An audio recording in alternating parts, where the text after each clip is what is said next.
Bienvenidos al nuevo comentario de la Hora Silenciosa 2021, donde líderes juveniles de todo el mundo estarán participando con nosotros.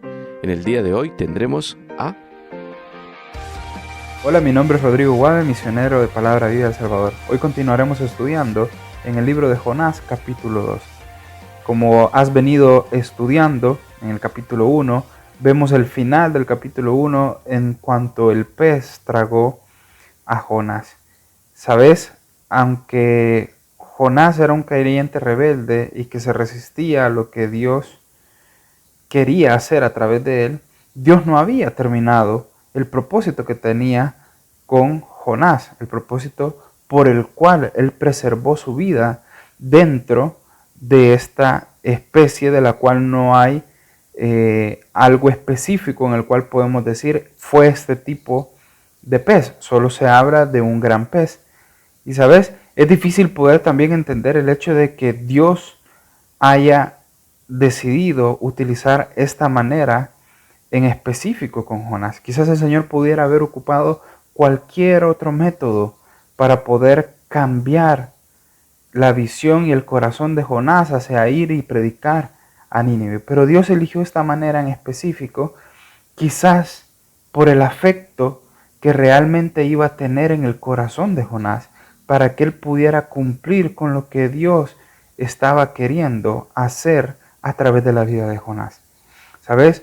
Muchos piensan de que quizás en ese tiempo que Jonás estuvo 3 días y 3 noches, como dice la Escritura, quizás muchos piensan de que Jonás pasó el tiempo quizás enojado y quizás finalmente decidió que debería arrepentirse y buscar a Dios. Quizás pueda ser ese el caso.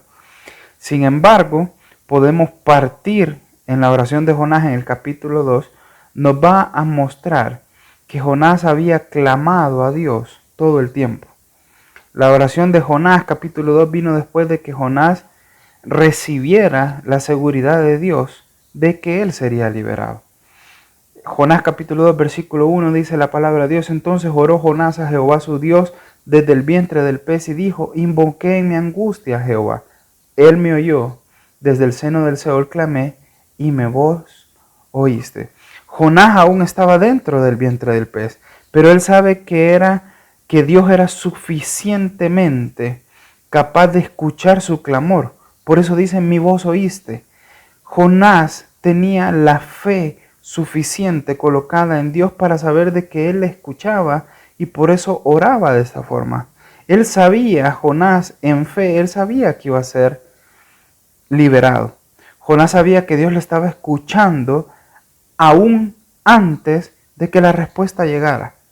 ¿Sabes? Esto nos muestra que muchas veces debemos de tener solamente un poco de fe en la oración que estamos haciendo hacia el Señor, para entender de que Dios nos puede dar una paz total y una seguridad de que nuestras oraciones van a ser contestadas, aún antes de que la respuesta llegue. Y obviamente muchas veces la respuesta del Señor no va a ser como nosotros queremos a esa oración. Él tendrá sus formas, Él tendrá el por qué decir sí o no a nuestras oraciones.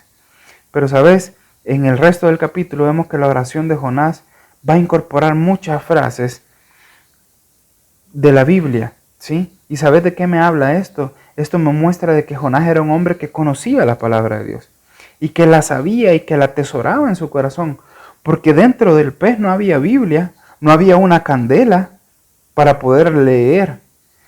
Y Jonás va a parafrasear quizás algunos versículos de la Biblia. Dice: en mi angustia invoqué a Jehová y clamé a Dios. Él oyó mi voz desde su templo. Eso Jehová dice, Jonás dice: en mi angustia invoqué a Jehová. Él está hablando del Salmo 18:6. Luego dice: en un abismo llama a otro a la voz de tus cascadas, todas tus ondas y tus olas han pasado sobre mí. Hace referencia al Salmo 42:7. ¿Sabes? Jonás, del versículo 3 al 7, él va a recordar su apuro, su clamor a Dios y la respuesta que Dios tenía para él. Él dice: me echaste a lo profundo. Jonás se dio cuenta que no fueron las personas del barco quienes lo echaron al mar. Fue Dios mismo. Jonás ve que él nunca ha estado fuera del alcance de Dios, aunque él intentó huir. ¿Sabes cuántas veces nosotros hemos tratado de huir de lo que Dios quiere hacer con nuestras vidas? Y muchas veces pensamos que las cosas vienen por parte de personas, pero es Dios mismo obrando a través de esas personas para darnos cuenta de que Él tiene el control de todo. Jonás dice, desechado soy delante de tus ojos. El dolor más grande de Jonás no era lo que estaba pasando, sino que el dolor más grande que Jonás estaba experimentando es que por su necedad, por no querer ser obediente, él estaba siendo separado delante de Dios. ¿Sabes? Aún en el vientre del pez, Dios utilizó toda esa situación para que el corazón de Jonás se volviera nuevamente a Dios. Y para que simplemente Jonás se recordara de quién era Dios. Luego más adelante dice, mas tú sacaste de mi vida de la sepultura, oh Jehová Dios mío. Otra vez Jonás puede alabar a Dios por la respuesta de la oración, aún antes de que esa respuesta llegara. ¿Por qué? Porque él tenía la seguridad de que Dios iba a obrar en su vida. Jóvenes, ¿cuántas veces nosotros no nos damos cuenta que estamos dejando de lado a Dios? Que tratamos de huir de la voluntad de Dios, que tratamos de huir de lo que Dios quiere hacer con nuestra vida. Pero Dios tiene sus procesos y sus métodos para hacernos darnos cuenta de que Él lo que quiere es tenernos cerca. De que nuestro corazón siempre esté derramado delante de Dios. Que nos acordemos día a día quién es Él. Que podamos tener un tiempo en el cual a solas podamos conectarnos directamente con Dios. ¿Sabes? Yo lo veo de esa forma. Sí, un proceso en el cual el Señor iba a obrar en el corazón y en la vida de Jonás para alcanzar a aquellas personas que necesitaban escuchar el Evangelio. A pesar de que Jonás no quería, porque él no veía justo de que esas personas se salvaran por la maldad que había en el corazón. Pero eso me hace recordar que nosotros no somos quienes para juzgar las intenciones de lo que Dios quiere lograr en la vida de personas. Nosotros simplemente debemos ser instrumentos obedientes delante de Dios para llevar su mensaje. Y Dios nos pide o nos está pidiendo que podamos seguir alcanzando a las personas. Pero Dios en medio del proceso quizás tiene que hacer que nuestro corazón vuelva hacia Él. ¿Sabes? Versículo 8 y 9, Jonás va a declarar su compromiso con el Señor.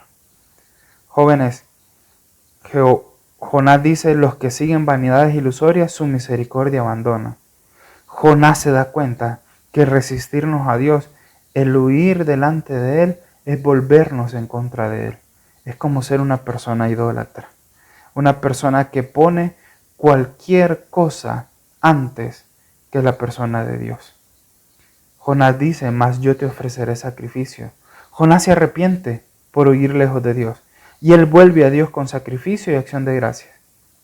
¿Sabes? ¿A qué voy con esto? Jóvenes, no nos resistamos al Señor. Busquémosle a Él. Hagamos su obra. Prediquemos su palabra. Alcancemos a los perdidos con el Evangelio. ¿Sabes por qué? Porque Jonás se tuvo que dar cuenta de algo. Y él lo dice más adelante. La salvación es de Jehová. Y esto, más que una declaración de parte de Jonás, es un hecho. Es una como la declaración triunfante, como lo que puede decir, esto es el top de todo. La salvación no es por mí. La salvación le pertenece a Dios. Dios ha salvado y va a salvar a las personas. La salvación es de Dios. Nosotros simplemente seamos, jóvenes, instrumentos en las manos del Señor para llevar su mensaje.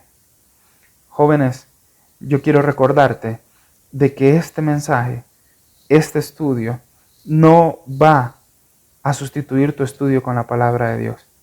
Quiero animarte a que tú puedas profundizar más en la palabra de Dios y que esta oración de Jonás pueda mostrarnos que huir delante de la presencia de Dios no va a traer nada bueno, pero sí va a traer quizás cosas en las cuales el Señor va a tener que trabajar en nuestro corazón.